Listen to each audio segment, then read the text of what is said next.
Um dia, Jesus disse: eu voltarei. E alguns discípulos, apóstolos, não acreditaram no que ele falou.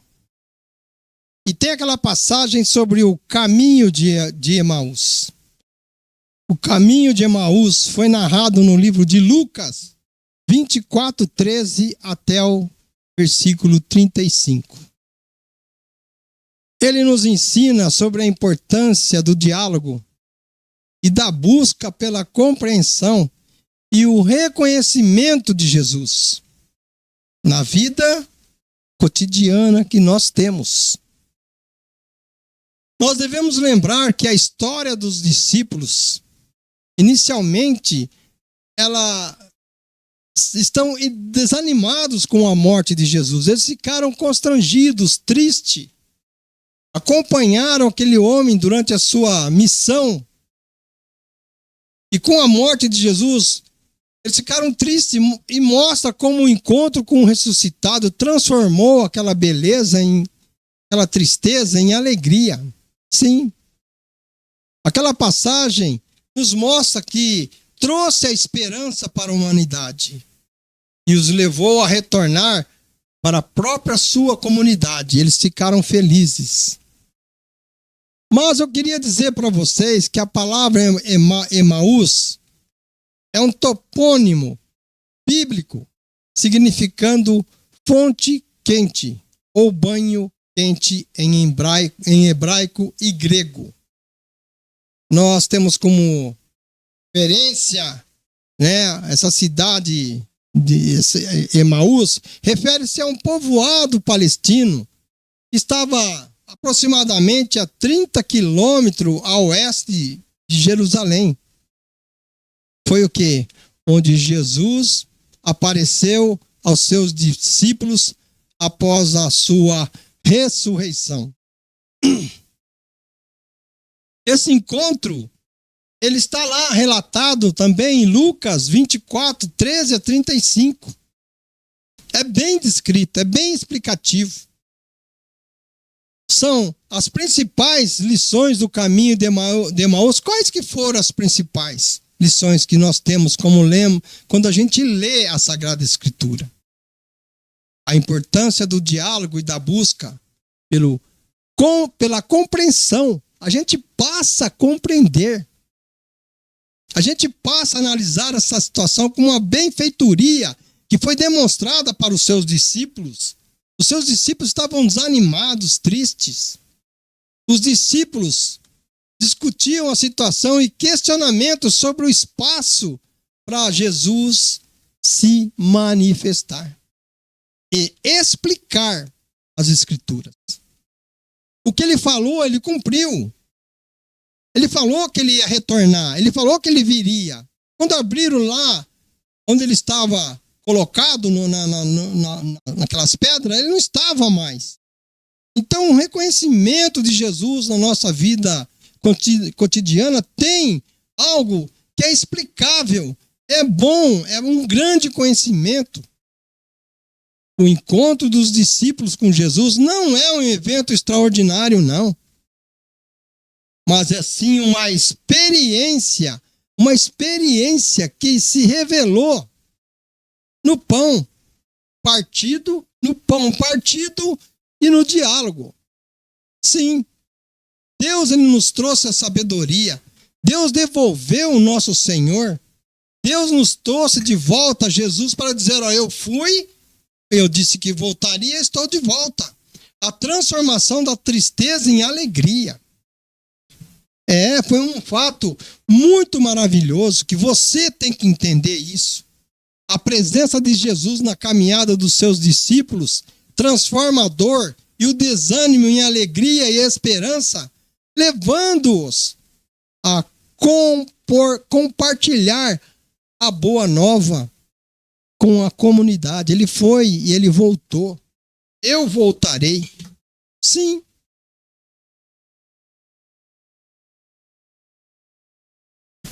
Aí nós vemos alguns fatores que é importante na nossa vida. Às vezes você não crê naquilo que você pede. A importância da fé e da esperança. Nós voltamos a ter. Foi cumprido a palavra dele. Ele não enganou. A história dos discípulos de Emaús nos lembra que, mesmo em meio à tristeza e ao desespero, a fé em Jesus, o que pode nos trazer? Fala para mim. Traz-nos a esperança, uma renovação nessa nossa jornada, no nosso dia que vivemos nessa terra. Jesus, ele, durante toda a sua passagem sobre a terra, ele demonstrou qualidade, capacidade, e o que ele falou nunca mentiu. Então nós temos uma chamada para o testemunho. É um fato notório. Até quem desacreditou, viu. E após o encontro com Jesus, os discípulos são o quê? Motivados a retornar a Jerusalém e testemunhar o que viveram. Convidando outras pessoas a conhecer a ressurreição do nosso mestre. Aquilo ali proliferou, trouxe ânimo novo àqueles que acompanharam por um tempo aquele homem fazendo bem na nossa terra.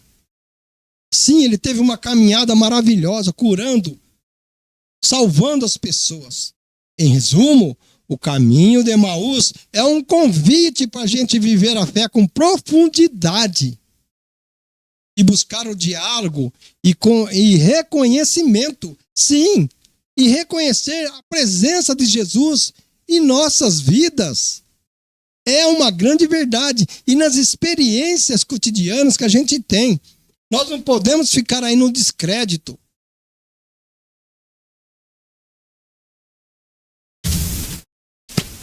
Pois bem, assim sendo, a gente cada vez vai se edificando mais. A volta dele trouxe aquele ânimo. Ele não partiu e abandonou você. Ele tem aquele compromisso e tem esse compromisso. Ele veio, retornou, foi lá na cruz, pagou, sofreu. Mas o que vemos aqui é o sinal de que somos tardos em reconhecer certas situações. Houve aquela pressa. Cadê ele? Ele disse que ia voltar. Cadê? Ele foi. Ah, mas ele não está lá no sepulcro, ele não está lá enterrado. Ah, não achamos nada, lá achamos um pano. Às vezes, nós somos tardos de coração. E significa pessoas que são lentas ou demoram a compreender, a acreditar ou agir em algo. Nós somos assim. Nós somos humanos. A gente tem pressa para tudo. A expressão, ela pode ser usada no contexto religioso. É uma grande verdade. Como está lá em Lucas 24, 25. O que nós vemos que está em Lucas 24 e 25? Onde o quê? Jesus chama seus discípulos de tardos de coração. Por não terem compreendido as profecias, aquilo que ele falou. Você é lerdo, você é tardo, você não espera, você quer já de imediato. Você não interessa, eu quero resolver e pronto. Tem que ter paciência. Mas em outros contextos, pode se referir a pessoas que são lentas ou demoram a entender algo. Como encaminhando para Cristo. É uma grande verdade. Isso mesmo, é uma grande verdade que fala sobre pessoas que não se comprometem com a vida cristã. Não basta você simplesmente ir numa igreja. Você tem que confiar, esperar. Esperei com paciência no Senhor. É o que a palavra fala. E diante disso, que nem eu falei, vou repetir.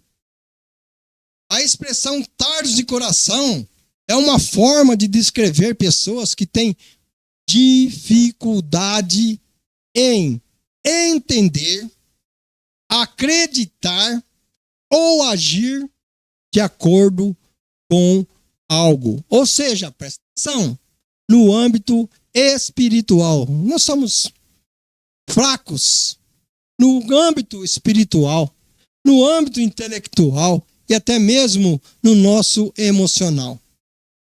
A lentidão de coração, ela pode ser o quê? Um impedimento, aquilo que está impedindo para o nosso desenvolvimento. Nosso desenvolvimento pessoal, o nosso desenvolvimento material. A compreensão em situações e tomadas de decisões que a gente tem que ter, temos que ter paciência. Nós não somos pacientes.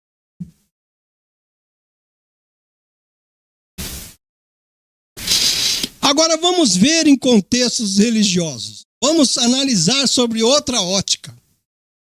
Essa expressão em contextos religiosos, a expressão pode ser usada. Para que ela pode ser usada?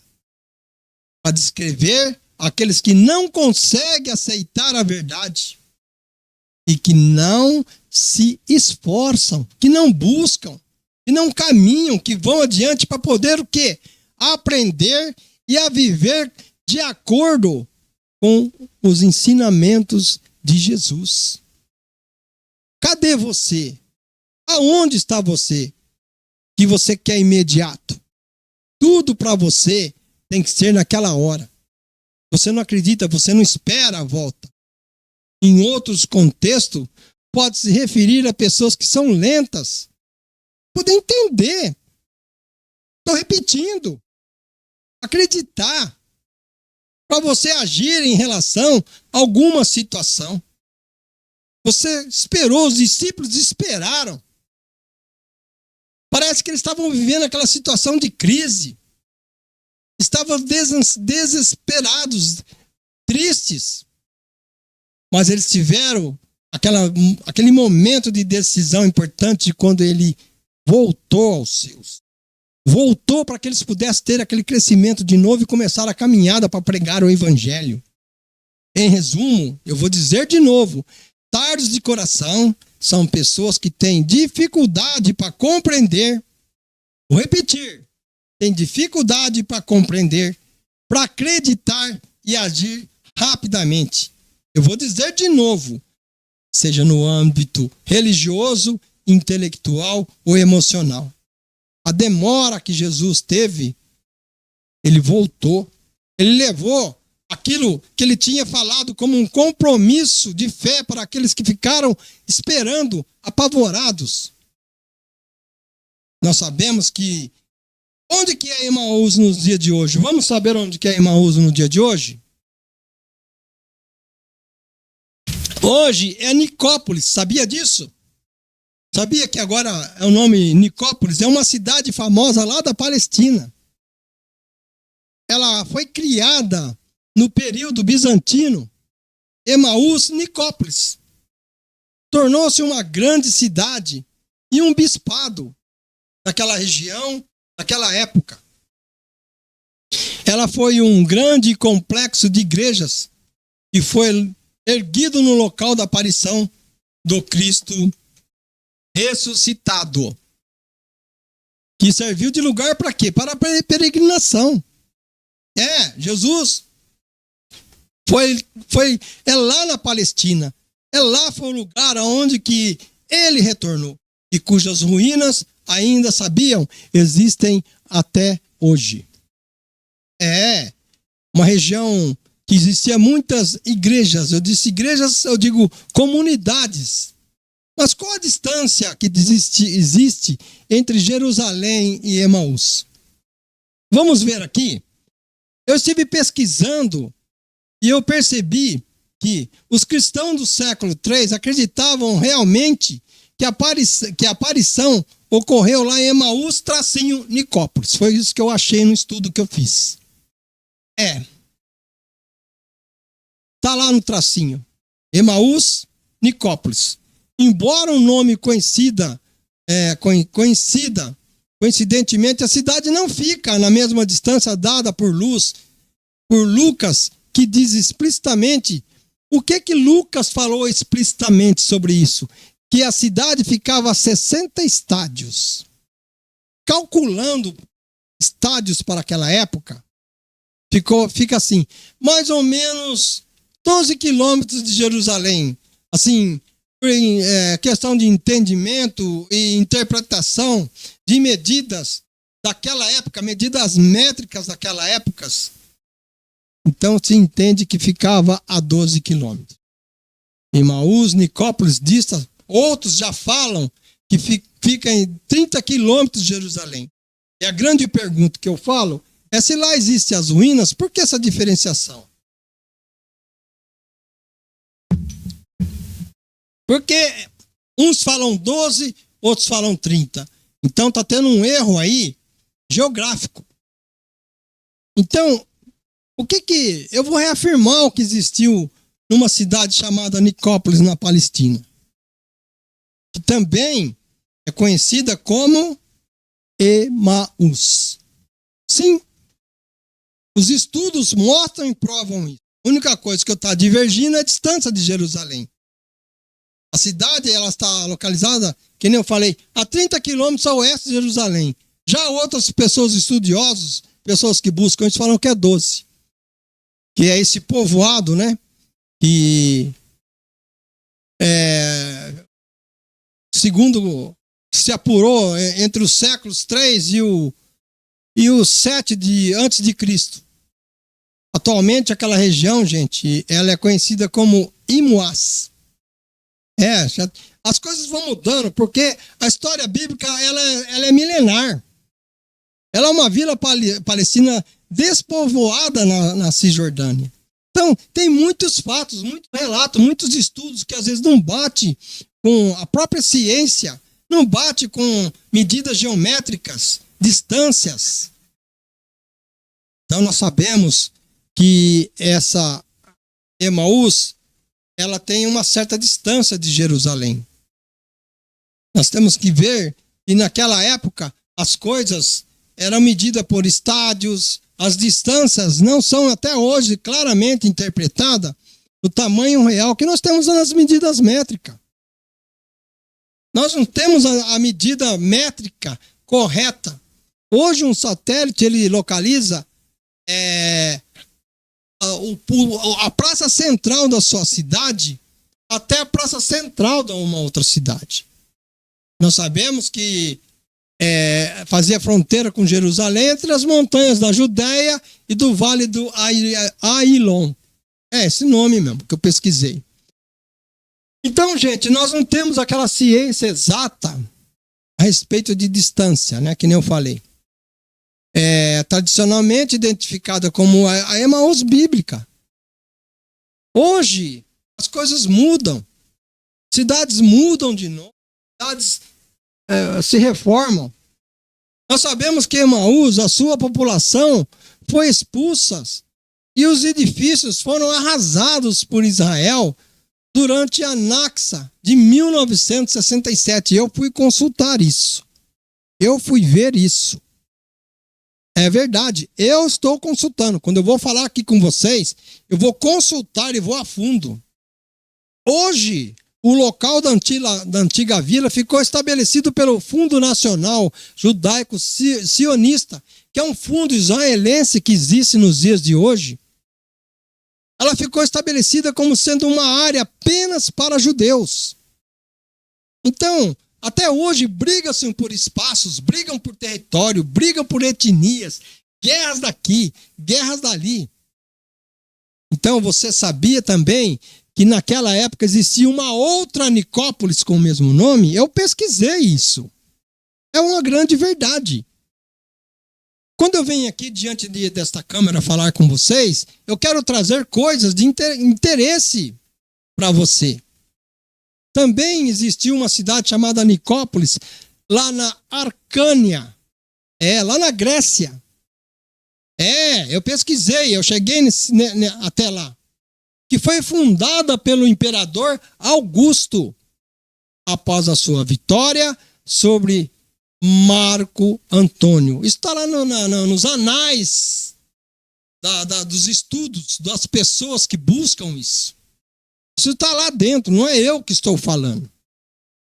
E esse nome dessa cidade significa Cidade da Vitória ou Cidade Vitoriosa. Quando a gente procura trazer alguma coisa para vocês aqui, meus amigos, eu vou fundo, viu? Eu tenho aqui uma pastinha para mim estar estudando, eu vou buscando, Eu tenho aqui diversos livros aqui que estão aqui comigo, a história dos Hebreus, a própria Torá eu tenho, que eu considero para mim, não estou desfazendo da Bíblia. A Bíblia para mim sagrada é um ponto fundamental para a minha vida cristã. Ela está acima de qualquer coisa, mas a Torá também está. E se você tiver uma Torá e você ver como que é a leitura da Torá, qualquer dia eu vou demonstrar para vocês aqui. Ela conta em detalhes a história de vida contada pelo povo israelita. Ela mostra aquele versículo, ela mostra em outras palavras, embaixo, o que quer dizer aquele versículo. E muitas vezes nós temos uma falsa interpretação. Nós interpretamos a Bíblia conforme aquilo que a gente sente, aquilo que a gente pensa. Porque a Bíblia ela foi deixada para nós pelo Espírito Santo. Quem orientou foi o Espírito Santo. Então, meus amigos, a gente aqui, quando vai demonstrar alguma coisa para você, nós vamos fundo, nós vamos buscar o que tem de importante, o que tem de legal para levar para vocês. Portanto, eu peço que você continue nos levando adiante esse prazer que nós temos do seu acompanhamento, que você assiste os nossos vídeos. Por isso que eu falo, curte, compartilhe, inscreva-se no nosso canal, é tão simples. Olha, a gente está aqui, ó. Eu tenho que fazer um vídeo para daqui 2 dias. A cada 2 dias lançar um vídeo. Um vídeo com coisas interessantes. Não só sobre Bíblia, como entrevistas, como palavras e mensagem para levantar o nosso ego. Então eu agradeço a você que está conosco, que tem nos dado essa satisfação. O meu muito obrigado, fiquem com Deus e que Deus os abençoe.